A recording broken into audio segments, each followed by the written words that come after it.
कहा गया है कि आप घर की छत पर भी नमाज नहीं पढ़ सकते है। यूपी सरकार ही तरफ से कहा गया है कि छत पर नमाज नहीं पढ़ना है, सड़कों पर नमाज नहीं पढ़ना है।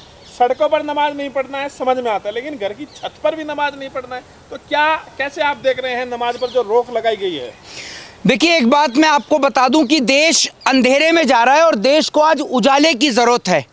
एक और तो जहां देश की सरकार नरेंद्र मोदी जी प्रधानमंत्री भारतीय जनता पार्टी मुसलमानों को ईद की सौगात दे रही है, वहीं बिहार का चुनाव और महाराष्ट्र का चुनाव जीतने के लिए वही बीजेपी की सरकार जो है वो इस तरीके के फरमान जारी कर रही है। एक बात आप मुझे बताइए, उत्तर प्रदेश के अंदर ये कहा गया है कि आप घर की छत पर भी नमाज नहीं पढ़ सकते।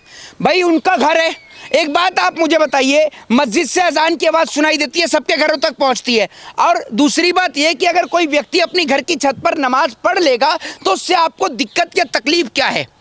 मैं एक बात देश के लोगों को कहना चाहता हूं कि नहीं पढ़ना है, कमरे के अंदर जाके पढ़ना है। मैं एक बात आपसे कहना चाहता हूं कि कल को अगर हम अपने घर की छत पर अगर कोई सुंदरकांड का पाठ करते हैं या कोई जागरण करते हैं तो कल को ये उस पर भी बैन लगा देंगे। आप मुझे एक बात बताइए ना, क्योंकि पहले तो ये इस देश के अंदर ये कहते थे कि ये हिंदू राष्ट्र है, हिंदुओं का देश है। तो मुझे जरा ये बता दो कि आपने होली के अवसर पर हिंदुओं को कौन सा तोहफा दे दिया? जो आप कह रहे थे कि हिंदुओं के घर में सिलेंडर आएगा, मुझे लग रहा है वो सिलेंडर नीरव मोदी लेकर आ रहा है जो अब तक घरों तक पहुंचा ही नहीं। क्या अगली होली पर पहुंचेगा? तो हिंदुओं को तो होली पर कुछ दिया नहीं, लेकिन मुसलमानों को भैया किट दे रहे हैं प्रधानमंत्री मोदी जी। उसमें राशन भी है आपका, उसमें कपड़े भी हैं आपके, सेवइयां भी हैं। कभी दिवाली पर तो हिंदुओं के घर पर मिठाई के डब्बे बांटे नहीं। दूसरी ओर तो आपको जलन सुन लीजिए, मोदी मुसलमानों के लिए कुछ कर रहा है तो मुसलमानों के लिए सुन लीजिए, अब वही आ रहा हूँ, सुन लीजिए।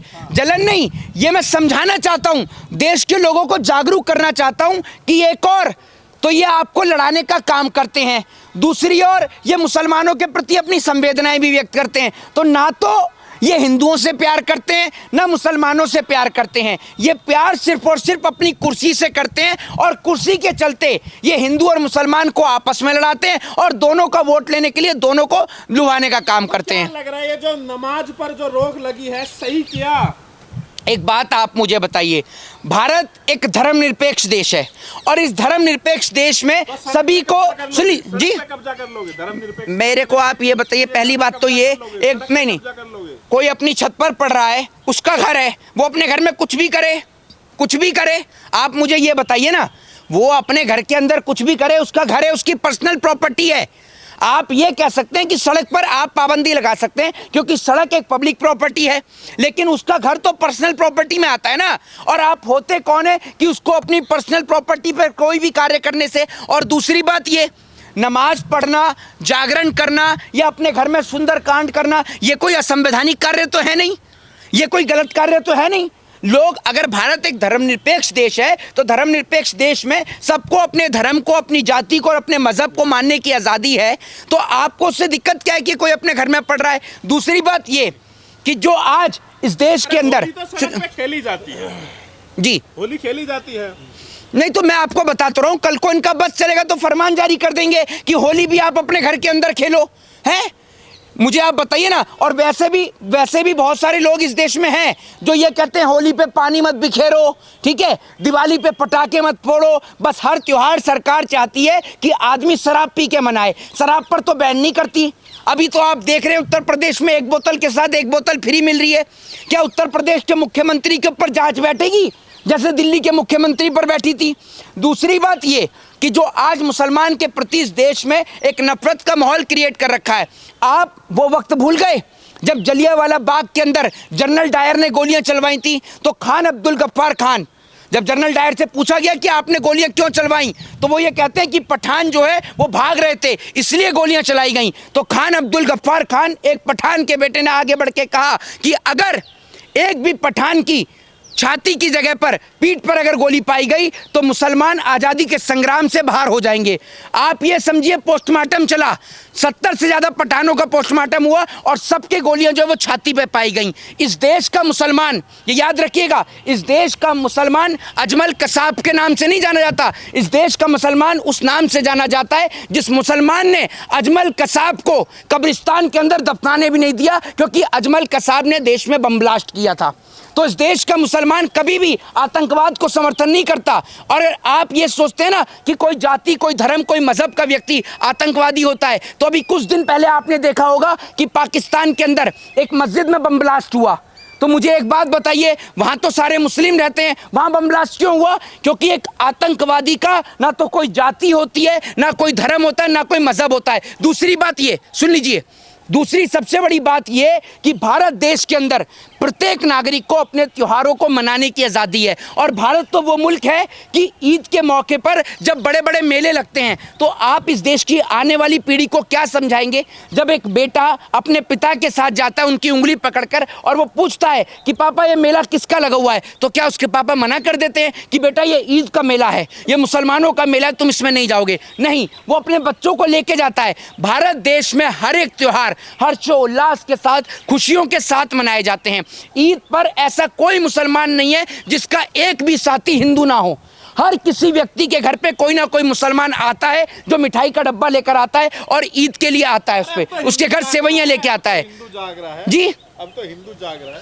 अगर हिंदू जिस दिन जाग गया ना तो सबसे पहले जहां नीरव मोदी रह रहा है ना वहां पर मोदी और अमित शाह रहेंगे। सबसे पहले की टिकट उनकी निकलेगी, ये मुझसे लिख के ले लो। हिंदुओं का तो पागल बनवा रहे हैं। मुझे बता दो कौन से हिंदुओं के घर गुजिया भेजी इन्होंने, बता दो ना। जैसे मुसलमानों को फ्री की किट बांट रहे हैं, कावड़ ला रहा है, हिंदू डीजे बजा रहा है, हिंदू सारे काम कर रहा है। तो मुझे ये तो बता दो, हिंदू कावड़ भी ला रहा है, हिंदू डीजे भी ला रहा है, सब कुछ कर रहा है, तो मुझे ये तो बता दो आप मुझे कि कितने हिंदुओं के बच्चों को डॉक्टर, इंजीनियर, आईएएस और आईपीएस बना रहे हैं। वही अगर सुन लीजिए, अगर हिंदू का बच्चा कावड़ लेने जाए, सुन लीजिए, अगर हिंदू का बच्चा कावड़ लेना जाए तो सरकार बड़ा उनका स्वागत करती है, हेलीकॉप्टर से फूल बरसाती है। लेकिन वही हिंदू का बच्चा जब रोजगार मांगने जाए तो सरकार उसको लाठी से मारती है। एक बात मुझे बताइए, बिहार में जो बच्चे धरना प्रदर्शन कर रहे थे रोजगार के लिए, क्या वो हिंदुओं के बच्चे नहीं थे?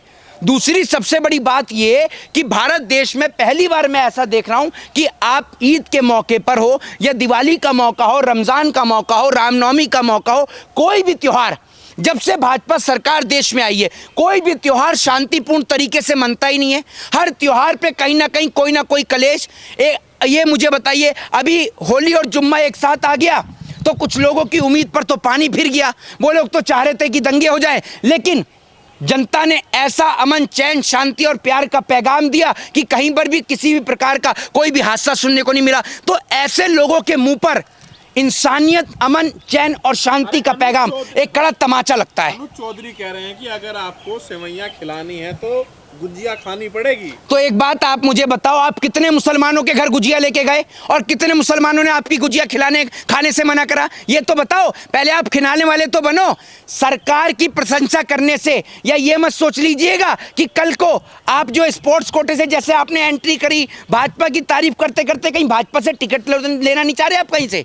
जरा ये भी बता दीजिए, क्या पता भाजपा से टिकट लेना चाह रहे हो। और बयान देने से पहले अपने पिताजी से पूछ लिया करिए। आपके पिताजी कह रहे हैं कि आपको सिक्योरिटी प्रदान की जाए। अगर पुलिस को सिक्योरिटी प्रदान करी जाएगी तो जनता की सुरक्षा कौन करेगा?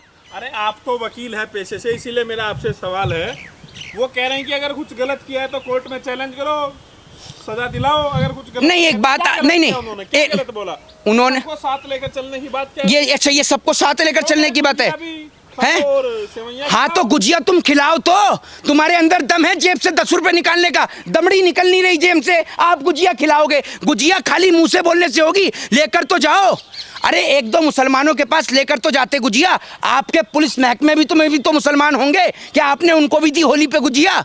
बताओ ना आप मुझे, आपने कितने अफसरों को गुजिया दी अपने? या आपके जो नीचे जो छोटे जो पुलिसकर्मी थे, आपने कितनों के घर गुजिया भेजी? अगर आप किसी के घर गुजिया दे भेजेंगे तो कोई आपकी गुजिया फेंक देगा क्या?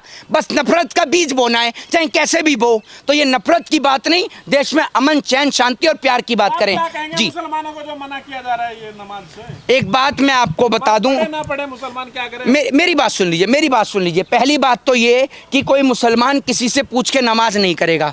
दूसरी बात ये कि देश में हजारों लाखों करोड़ों मस्जिदें हैं, और अगर उनको विवाद इस पर है कि सड़क पर पढ़ने पे, तो इतना मुझे पता है कि मुसलमान भाई अपनी मस्जिद के अंदर ही नमाज अदा करेंगे, और जो रमज़ान की जो नमाज होती है ज़्यादातर लोग अपनी मस्जिदों में ही अदा करते हैं। दूसरी बात ये कि आपके सिर्फ एक जगह नफरत फैलाने से पूरे देश में नफरत नहीं फैल जाएगी। पूरे देश में आज भी बहुत जगह अमन, चैन और शांति है। जय हिंद, जय भारत, वंदे मातरम।